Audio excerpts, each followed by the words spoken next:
Hello and welcome to another pen video from me, Penultimate Dave. So I have here another 10 pens currently inked for this week. I think let's go through these briefly one by one. We'll go through them in a little bit more detail and then we'll do a writing sample. So from left to right we have the Mike Green, and this is the Juma Golden Dragon. We have a Cypress, and this is the Arushi Maple in the Forest. We have an Onoto, and this is the Charles Dickens Christmas Carol 2024 edition. We have a Montblanc Around the World in 80 Days. We have a Montblanc Writers Edition Jules Verne. We have a Montblanc LePetit Prince Aviator Solitaire Doué. We have a Montblanc Writers Edition Brothers Grimm. We have a Montblanc Writers Edition, and this is the Robert Louis Stevenson. We have an Onoto University of Oxford, and this is a Vermeil. And we have a Onoto, and this is the Rosetta Stone.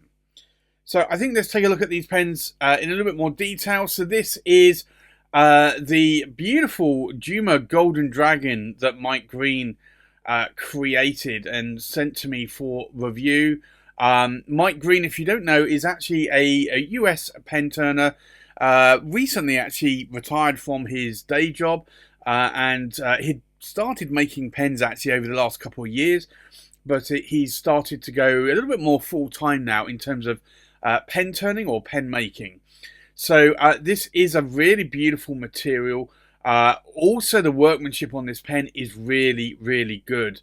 I do know from quite a few pen turners, they say that the most difficult part of making a pen look good is the polishing, and this really is, you can see with the studio lights there, that is reflecting off that pen. It really is a glass-like finish to this pen. Very, very nice. I have to say that this is a beautiful pen. It comes with a number 6 size Bock nib there. It's a broad steel nib. And it does actually have a TWSBI converter on it as well. You can put a standard converter in here, or you can put a TWSBI converter that will hold about, I think it's about 1.2 to 1.4, maybe 1.5 milliliters of ink, which is about double the capacity of a 0.7 milliliter converter. You can't post a cap. It's not designed to do so on this model. It's a little bit more of a cigar-shaped pen. Maybe not quite. It's a little bit more of a flat top here. Very nice pen though. So I have that one inked up this week. Another pen that I really do like is this one. Very glad that I bought the last one of these. Typically, this is a Cypress, and this is an Arushi Maple in the Forest. Typically, Cypress only make around 5 in each pen. So, although it's not a numbered limited edition run, it certainly is limited in the amount of pens that are available. But this really did speak to me. I do like the maple leaf, and this really just looked the part. So I was very glad when I saw that there was only one left, and I decided it is now the time to get this one. So this has a number 6 size, 14 karat gold Cypress nib. Again, it's not designed to post the cap. It's a decent size in my hand. And again, it's got just a regular 0.7 milliliter cartridge converter there on that pen. But you can see it's about the same size almost, maybe slightly longer than the Mike Green Juma Golden Dragon at that point. A pen that's a little bit shorter, not by much though, is the Onoto, and this is the Charles Dickens Christmas Carol 2024 edition. Very glad that I added this one to my collection. I really do like the colour. I love this sort of red cranberry-like colour here in the resin. And I like the silver overlay cap. Also, as a first for Onoto, they've actually enamelled the leaves in green and the berries in red here on the cap. Really, really stunning work of art. it's got a little bit of a zigzag sort of engraving here on the body, not the normal sort of cross hatching that Onoto go for. I think, to be honest, I could have gone with the cross hatching if I wanted to. I think they could have done that, but yeah, it's a different pattern, and I guess it's also because it's matching up with the cap pattern there as well. This comes with a number 7 size Onoto 18 karat gold medium nib. I can post the cap, and it posts deeply and securely there, and it does come with a converter, just a standard Schmidt K5 international converter, so it holds 0.7 milliliters of ink. Now, onto a few piston pens here, or 5 actually, to be precise. We've got this one, and it's the Montblanc Around the World in 80 Days. I've had this inked up for a few weeks now. I really do love this pen. It really is a nice pen. I'm not into wood pens, and I've mentioned this a lot of times. This is an ebony wood, but I think the ebony wood goes well with this gold trim. It just makes it look the part. And then you've also got this elephant here on the plaque there as well. It is a beautiful pen, and I think when I bought this, I was really hoping that this was resin, but I knew when I was buying it, it was wood. I just think that Montblanc probably could have done this in a resin, and it would have been fine. But I know that they wanted to probably do something a little bit different, so they chose ebony in wood in this case. It's got a number 6 size, and that's a Montblanc 18 karat gold medium nib. You can't post the cap. It looks as though you might be able to, but you can't. It's not designed to do so. But these are not... They're shorter pens body-wise, but they're not too short for my hand. So it doesn't bother me from that perspective that I can't post the cap. These are actually quite weighty pens. They're normally like silver or steel. They are weighty pens, and you will find that actually helps a lot in terms of the balance of the pen in your hand as well. So you probably don't want the pen too long. The next pen is a Montblanc Writer's Edition, a Jules Verne. Really do like this pen. It's got a beautiful guilloche pattern here under a beautiful blue enamel, sort of a sapphire blue enamel. Absolutely beautiful pen, and I added this one to my collection. I think it was around about summertime or May time last year. And it's got a number 6 size Montblanc 18 karat gold medium nib on this one. And this is the only Montblanc I have so far, a writer's edition or special edition, that I can post a cap on. But this is way back weighted. It also grips a little bit onto the piston knob, which I'm not a fan on. I have seen and heard a lot of people, I've had a few friends, where they have had a piston knob break. And I think it's because either they or maybe previous owners of the pen have been posting that cap. So from that perspective, I really am not wanting to post caps, certainly on more expensive pens. The next pen inked up is the Montblanc LePetit Prince. It's an Aviator, it's a Solitaire, it's a Doué. It's a platinum engraved pen here. You've got the sand dunes from the Little Prince story. You've actually got the Little Prince there as well. And then you've got the Aviator sort of leather sort of overlay cap here with stitching. You've got a planet here. It really is a nice pen. It's a heavy pen as well. Most of these Montblanc Writer's Editions are heavy pens. They are not lightweight pens. Don't ever think that they're going to be as light as a Montblanc 146 or 144 or even a 149. That these are heavy pens. Normally around 50, 60, 70 grams in weight. So these are quite heavy pens. I do have the Montblanc LePetit Prince nib there. It's a number 6 size 18 karat gold medium nib. Again, you can't post the cap. Again, it's not designed to do so. So the majority of the Montblanc writers' editions or special editions are not designed to have their caps posted. The next pen inked up is the Montblanc Writers Edition, homage to the brothers Grimm, and they wrote stories like Hansel and Gretel. This is a beautiful pen.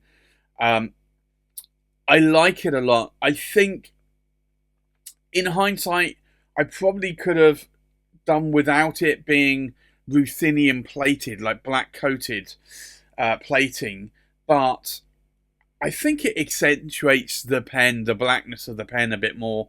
Like that clip is not ruthenium plated, but the rest of it here is, and also the piston knob as well.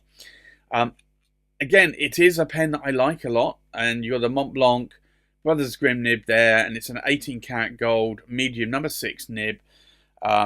It's a decent size in my hand. Again, you can't post that cap.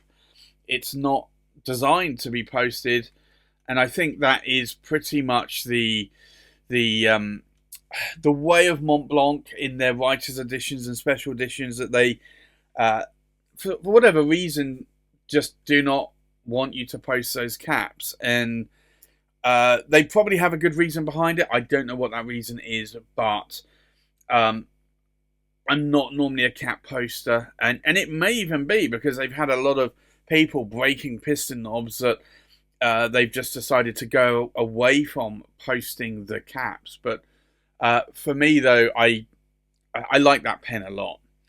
The next pen here is the Montblanc Writers Edition, and this is the Robert Louis Stevenson. You can see there, it's got a skull and crossbones there. You've got the date 1850 to 1894, and you've also got Robert Louis Stevenson's signature here on the cap band. Lots of X's. You've got a much larger X marks the spot for the treasure. You've got a telescope here as well. It's just a beautiful pen. It's got the Montblanc Writers Edition nib there, and it's a number 6 size 18 karat gold medium nib, and again you can see here from the piston knob, it's not designed to be posted.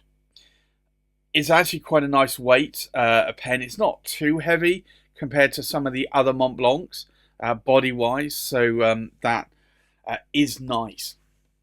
And then you've got two larger pens here, and this one here is, I didn't think I was going to buy this, honestly. This is an Onoto. It's a University of Oxford Vermeil. I did actually buy a University of Oxford resin pen, I want to say probably 3 months prior to getting this one. And that I do love. I love it a lot. And I didn't think I'd be buying this one when I saw it, but it had already been discounted by about 50%. And then I think I was going to make an offer on it by about 70%. And in the end, I was able to get the offer on this pen 75% off of what today's retail price would be. Insane amount of discount. So I'm really glad that I added this one to my collection. If you know me, I not only do I like nice looking pens, but I also want to get a good deal. And it's not getting a deal for the sake of the deal. It's getting a deal because I know that if I need to liquidate these pens later on, if I need to sell these, then I can at least probably make what I paid for the pen and not lose any money, or in some cases make a profit if it's a very exclusive pen. But I'm not in the pen collecting to make a profit. I'm in it to buy and write with pens. This one's got a little bit of ink creep there on the nib. It's a number 7 size Onoto 18 karat gold. Fine nib. I thought it was a medium, but it's really more of a fine nib. It is a cartridge converter pen. Again, you can't post the cap on this one.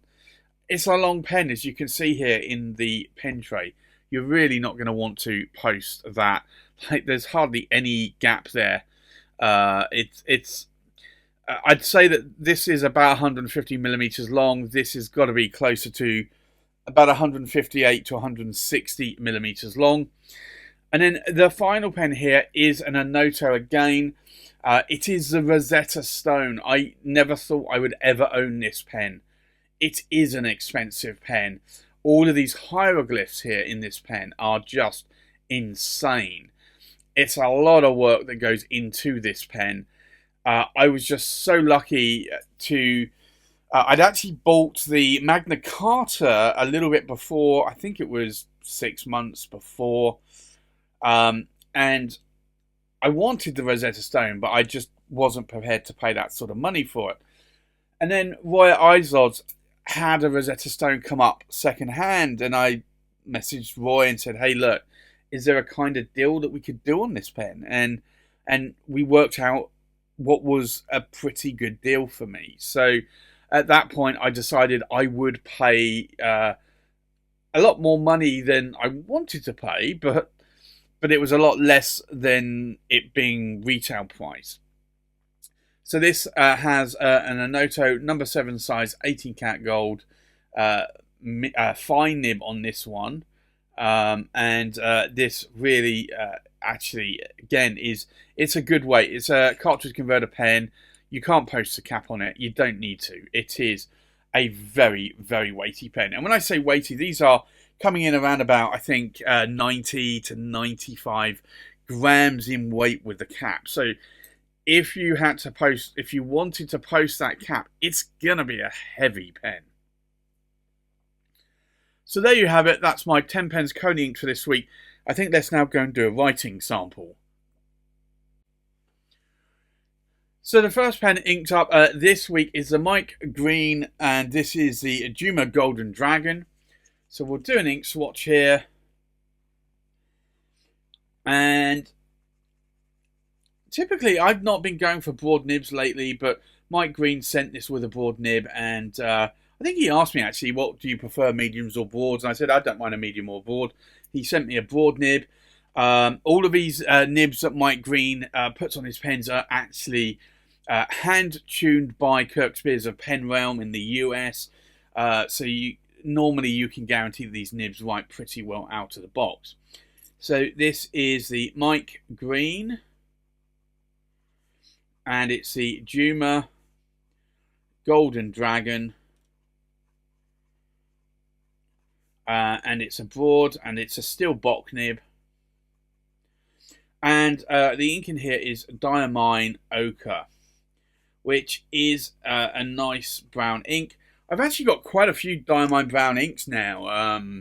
Saddle Brown, I'm just trying to think of the others. But Diamine Ochre is one that I find is a really good flowing ink.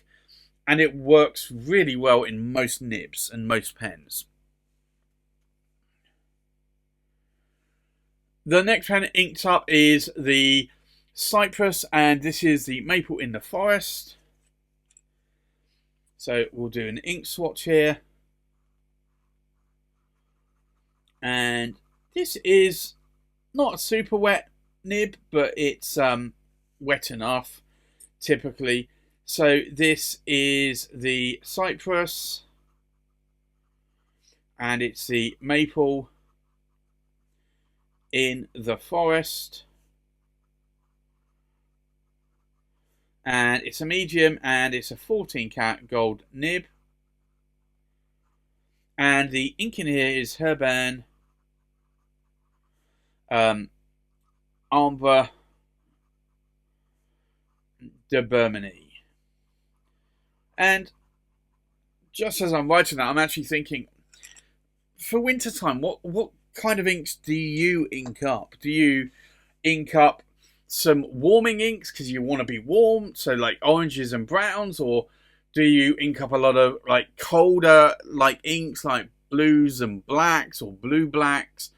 What colors do you ink up? I have a bit of a mix here today, and I don't typically associate any color with winter.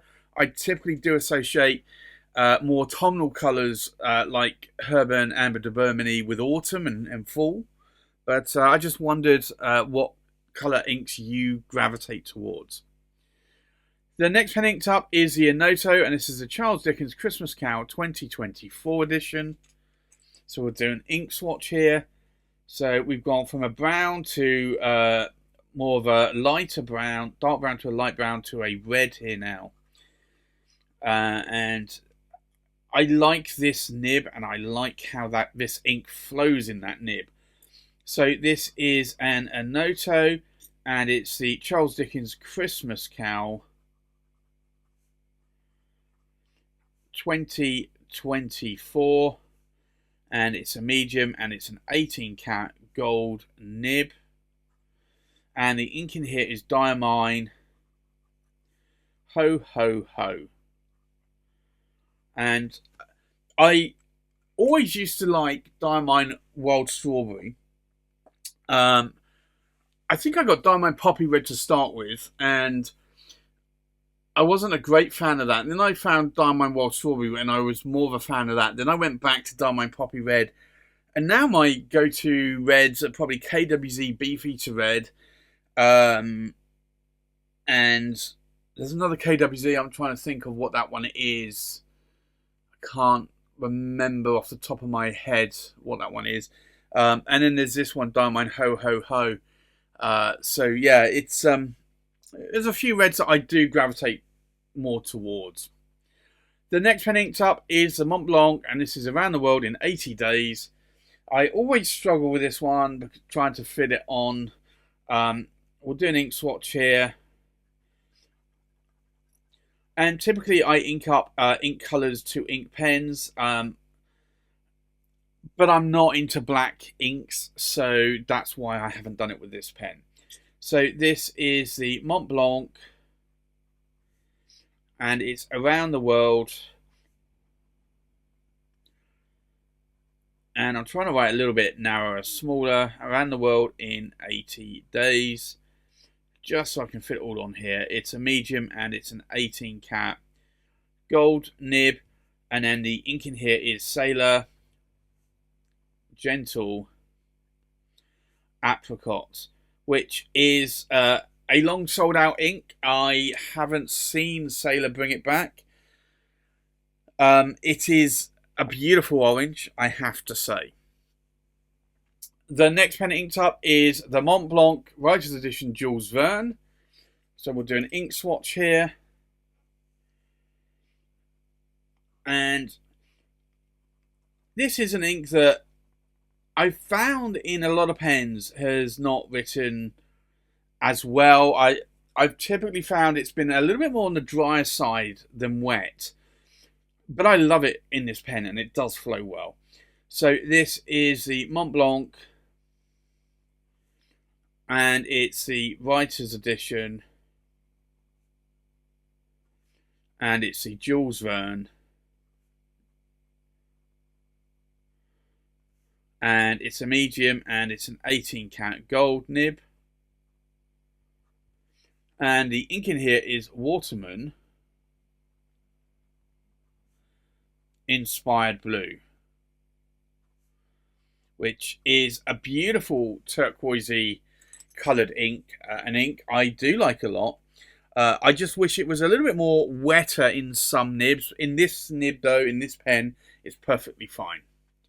The next pen inked up is the Montblanc, and it's a LePetit Prince Aviator Solitaire Doué.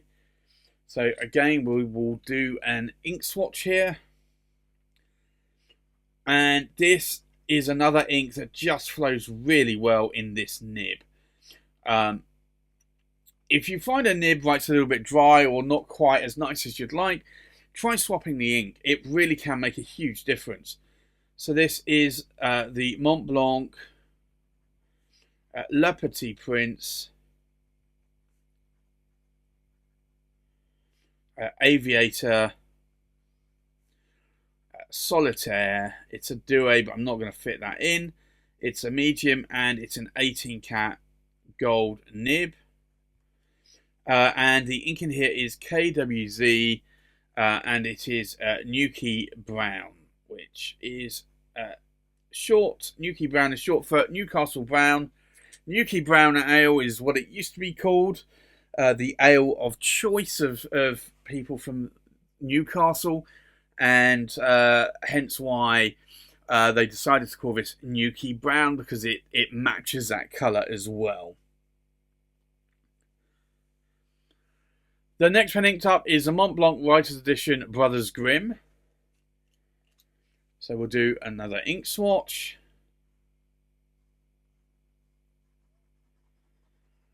This is a wet writing nib, and I think the ink also is a little bit more lubricated. So this is the Montblanc Writer's Edition Brothers Grimm.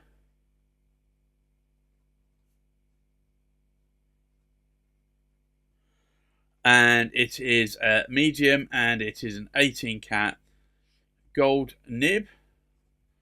And the ink in here is diamine graphite.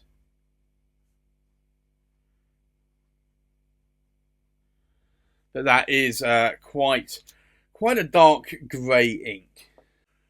The next pen inked up is this one, and it's a Montblanc Writer's Edition Robert Louis Stevenson.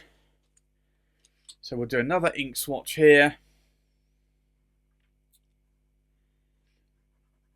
And this is darker still. It's almost a black. So this is the Montblanc.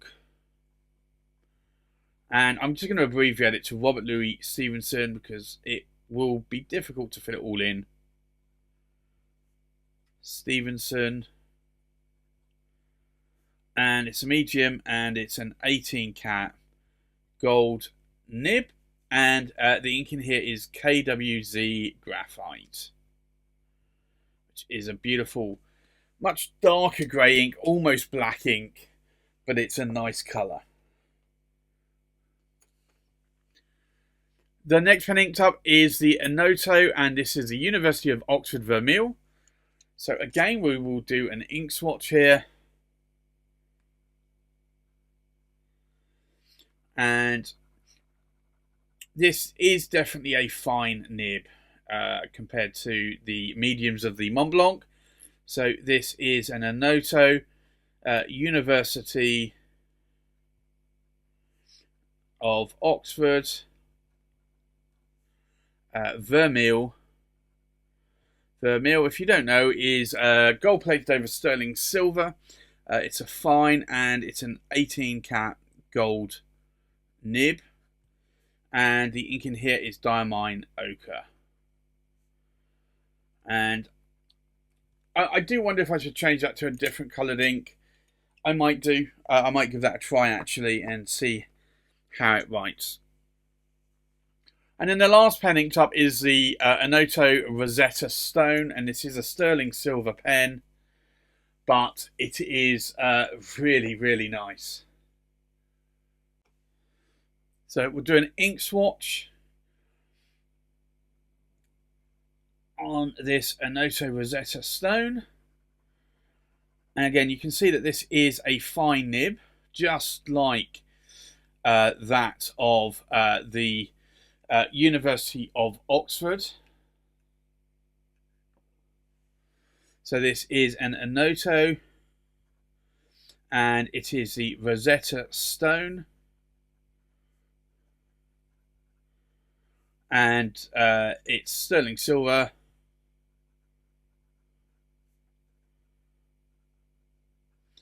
And it's a fine 18 cat gold nib. And the ink in here is diamine Earl Grey. But that is quite a nice coloured ink. So I think let's take a look at these pens inked up one more time. We have a Mike Green Juma Golden Dragon in a broad steel nib inked up with diamine ochre. We have a Cypress Maple in the Forest in a medium 14 karat gold nib inked up with Herben Amber de Bermony. We have an Onoto Christmas Carol 2024 edition in a medium 18 karat gold nib inked up with Diamine Ho Ho Ho. We have a Montblanc Around the World in 80 Days in a medium 18 karat gold nib inked up with Sailor Gentle Apricot. We have a Montblanc Writer's Edition Jules Verne in a medium 18 karat gold nib inked up with Waterman Inspired Blue. We have a Montblanc LePetit Prince Aviator Solitaire Doué in a medium 18 karat gold nib inked up with KWZ Nuki Brown. We have a Montblanc Writer's Edition Brothers Grimm in a medium 18 karat gold nib inked up with Diamine Graphite. We have a Montblanc Robert Louis Stevenson in a medium 18 karat gold nib inked up with KWZ Graphite. We have an Onoto University of Oxford Vermeil in a fine 18 karat gold nib inked up with Diamine Ochre. And we have an Onoto Rosetta Stone Sterling Silver in a fine 18 karat gold nib inked up with Diamine Earl Grey. So there you have it. That's my 10 pens currently inked for this week. Thanks for watching. Please like, comment, subscribe, and I'll see you on the next pen video. Bye-bye.